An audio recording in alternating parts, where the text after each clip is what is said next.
आइए आज सप्तम दिवस की श्रीमद् भागवत महापुराण की कथा में प्रवेश कर रहे हैं। भाग्यशाली हैं आप सभी। हरिद्वार पावन स्थल गंगा के तट पर, और वो भी गुसाई आश्रम।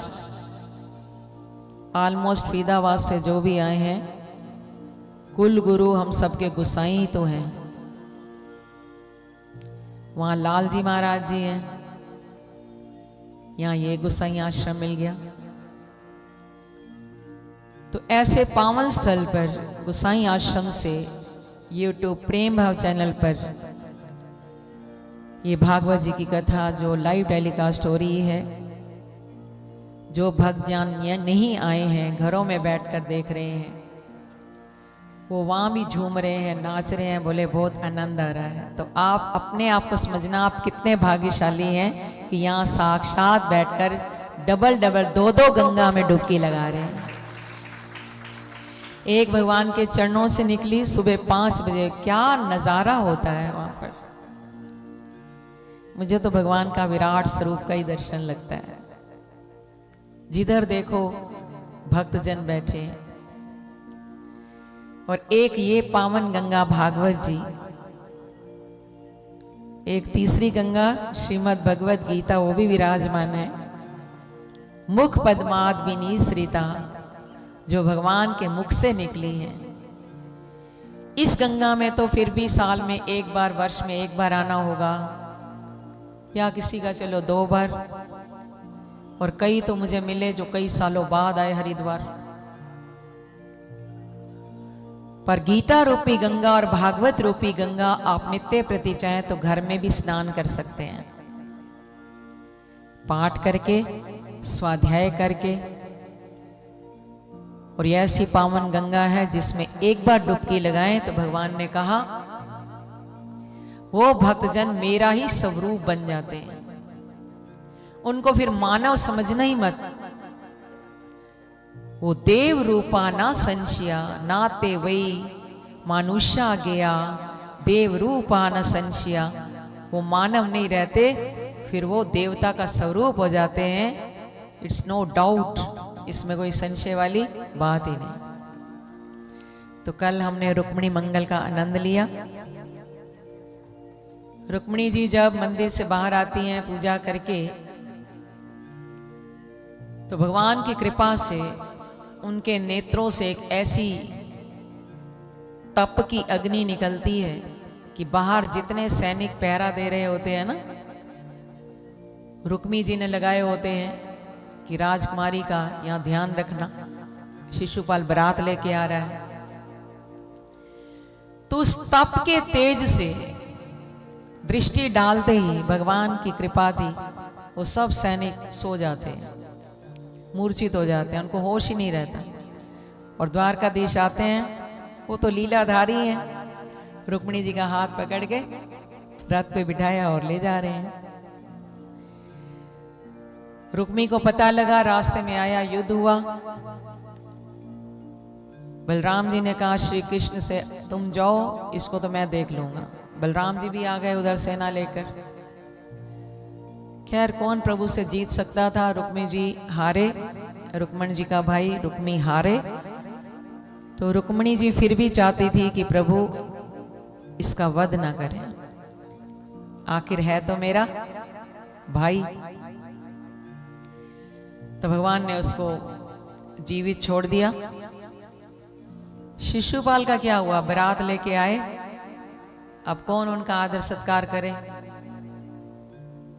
तो लोग कहने लगे हमें तो यहाँ खाने को नहीं मिल रहा, पीने को नहीं मिल रहा। तो शिशुपाल जी बोले तुम्हें खाने पीने की लगी है, जो मेरी होनी थी वो नहीं मिल रही मुझे। तो खैर अपमानित होकर, जरासंध उनके सरदार थे असुरों के, शिशुपाल को बहुत मानते थे जरासंध, और जरासंध शिशुपाल को। खैर बारात वापस जानी पड़ी। द्वारका में आए, आपने कल देखा जयमाला हुई, विधि विधान के साथ भगवान का रुक्मिणी के साथ विवाह हुआ। बोलो द्वारकाधीश भगवान ने की।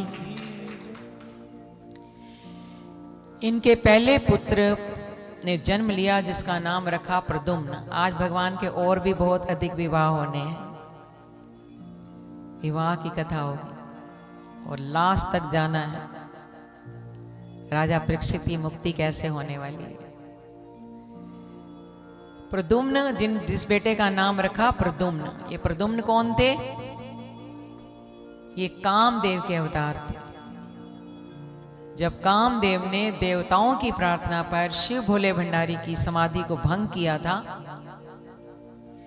तो शिव भोले ने अपना तीसरा नेत्र खोला, कामदेव भस्म हो गए। रति ने बड़ी प्रार्थना की शिव भोले से, रति कामदेव की पत्नी का नाम। तब शिव भोले ने कहा था कि अब तुम्हारे पति से मिलन होगा द्वापर युग में।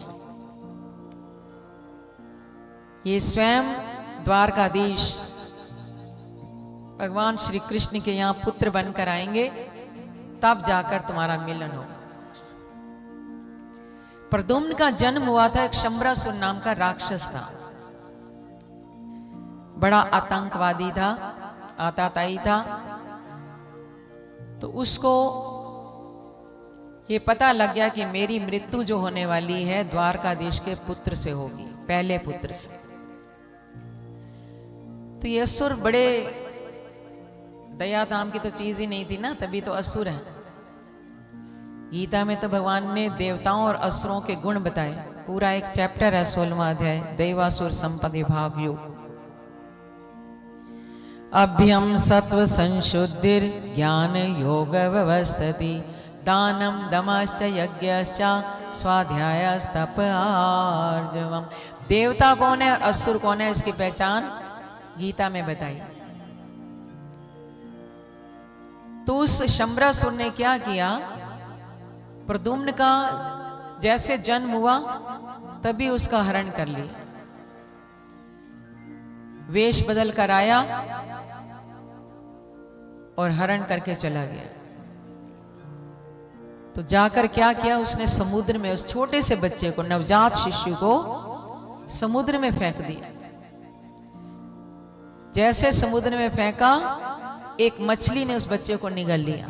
जाको राखे साइया मार सके ना कोई, बाल न बांका कर सके जो जग वैरी हो।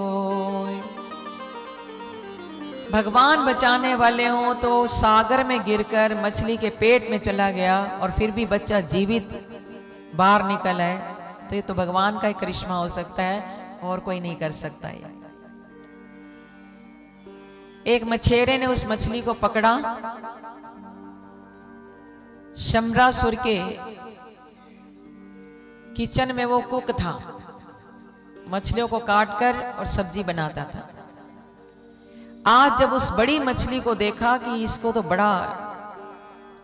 बहुत बड़ी लग रही है, जैसे उसको चीरा तो भगवान की कृपा से उसमें जीवित बच्चा प्रद्युम्न बाहर निकल आया। सागर में गिराकर भी, मछली के पेट में जाकर भी, और फिर भी वो बच्चा जीवित, क्योंकि भगवान रक्षक थे।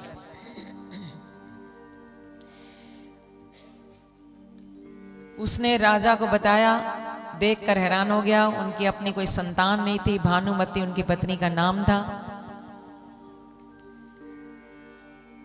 उसने कहा ये मेरा बच्चा है।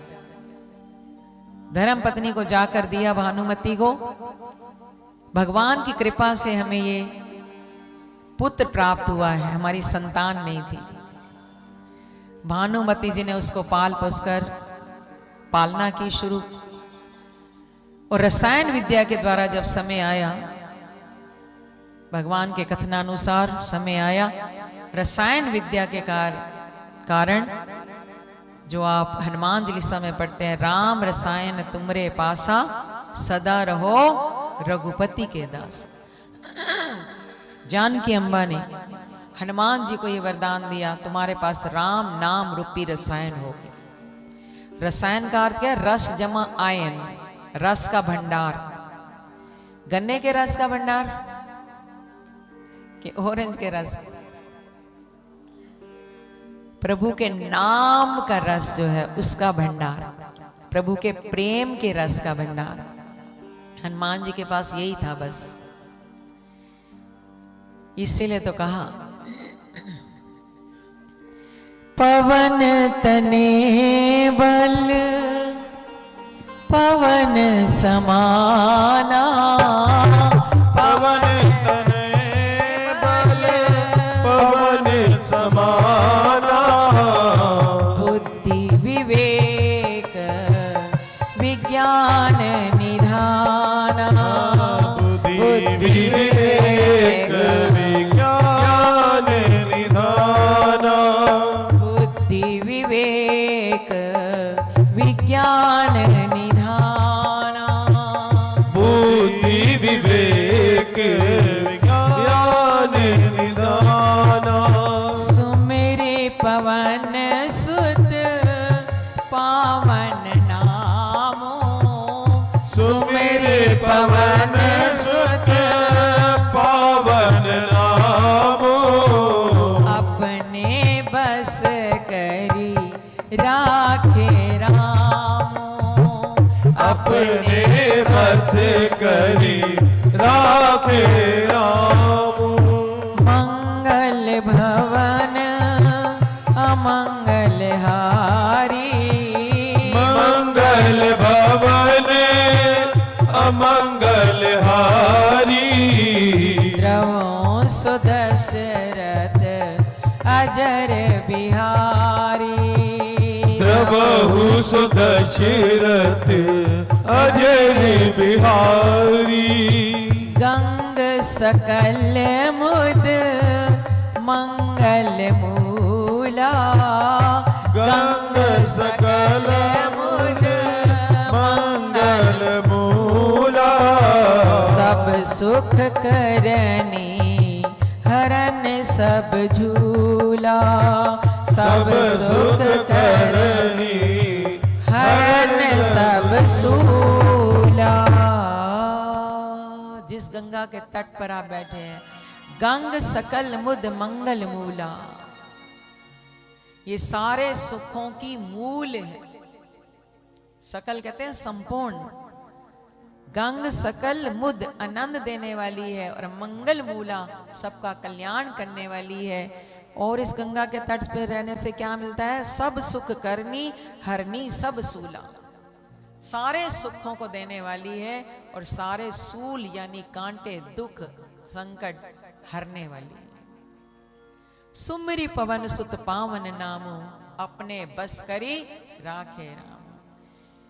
तभी तो उनके पास रसायन था, प्रेम के नाम, प्रभु के नाम का रस था, क्योंकि हनुमान जी एक काम करते थे, राम राम राम राम सुमिरी पवन सुत पावन नामो। इसीलिए अपने बस करी राखे राम। उन्होंने श्री राम को अपने बस कर रखा था सुमिरन करके। भगवान आपकी मुट्ठी में बंद हो जाएंगे अगर आप भी हर समय भगवान का सुमिरन में लगे रहें। खैर यहाँ तो सभी सुमिरन में लगे हुए हैं, धन्य आप सभी, मैं आपको प्रणाम करती हूँ। आपका पल्ला पकड़ के हम भी कुछ पार हो जाएंगे।